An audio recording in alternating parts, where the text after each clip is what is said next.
کیا سگریٹ پینے سے وضو ٹوٹ جاتا ہے؟ نہیں ٹوٹتا، نسوار لگانے یا گٹکا کھانے سے وضو ٹوٹ جاتا ہے؟ نہیں ٹوٹتا۔ کیا عورت کو ہاتھ لگ جائے یعنی ٹچ ہو جائے تو کیا وضو ٹوٹ جاتا ہے؟ حنفیوں کے نزدیک وضو نہیں ٹوٹتا، کیا گالی دینے یا گانے سننے سے وضو ٹوٹ جاتا ہے؟ نہیں ٹوٹتا۔ کیا بغیر وضو مسجد میں داخل ہو سکتے ہیں؟ جی ہاں، داخل ہو سکتے ہیں، کیا کپڑے تبدیل کرنے سے وضو ٹوٹ جاتا ہے؟ نہیں ٹوٹتا۔ کیا ایک ہی وضو سے 5 نمازیں ادا کر سکتے ہیں؟ بالکل کر سکتے ہیں اگر واقعی اس کا وضو قائم ہے تو۔ جو وضو کی حالت میں انتقال کر جائے تو کیا اسے شہید کہا جائے گا؟ جی ہاں، جو وضو کی حالت میں فوت ہو اس کو شہادت کا رتبہ ملتا ہے۔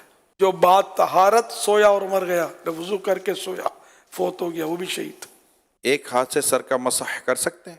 ہو جائے گا۔ مثلا سر کا مسح کیسے کرنا چاہیے؟ سنت تو یہ ہے کہ جیسے کہ دونوں ہاتھ تر ہیں اور سیدھے یہ ہاتھ ملا کے اس طرح لے جائیں کہ ہر بال جو ہے یہ اس پر تری پہنچے پانی کی، سر کے جتنے بال ہیں نا یہ ظاہر ان سب کے اوپر آ جائے، یہ سنت ادا ہو گئی۔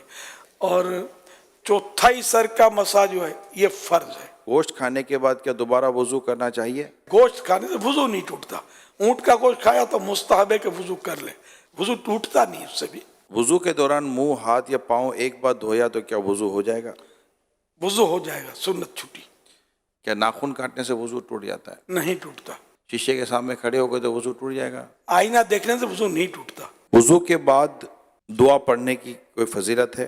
حدیث پاک میں جس نے اچھی طرح وضو کیا اور کلمہ شہادت پڑھا اس کے لیے جنت کے 8 دروازے کھول دیے جاتے ہیں، جس سے چاہے اندر داخل ہو۔ کلمہ شہادت اشہد ان لا الہ الا اللہ و اشہد ان محمد عبدہ و رسولہ صلی اللہ علیہ وسلم، لیکن ساتھ میں یہ کہ اچھی طرح وضو کیا۔ یہ دشواری، اس میں تھوڑی کمزوری ہے ہماری کہ اچھی طرح وضو ہم کرتے نہیں ہیں۔ کیا ہنسنے سے وضو ٹوٹتا ہے؟ نماز کے علاوہ ہنسنے سے وضو نہیں ٹوٹتا۔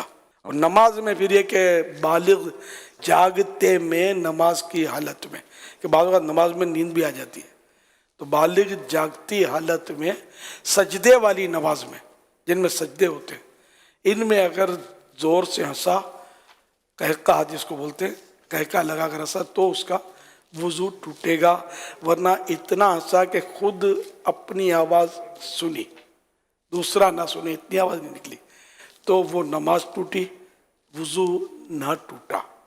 اب مسکرایا، کچھ بھی نماز نہ آواز آئی نہ خود کو نہ کسی کو، تو نہ نماز ٹوٹی نہ وضو ٹوٹا۔ بھئی جتنے سوالات ہوئے جس میں آپ نے فرمایا وضو نہیں ٹوٹتا، لیکن اب اگر کچھ ایسے معاملات ہیں جیسے قہقہ لگانا یا گالی بکی کسی نے، یا جو ہے وہ عورت کو ہاتھ ٹچ ہو گیا، تو وضو اس کے بعد کر لینا یہ مستحب بھی ہے یا نہیں ہے؟ گالی دینا، غیبت کی، قہقہ لگانا، جھوٹ بولا تو یہ مستحب ہو جائے گا کہ وضو کر لے، اور توبہ تو ویسے ہی فرض ہے جو گناہ کیے ہیں اس پر۔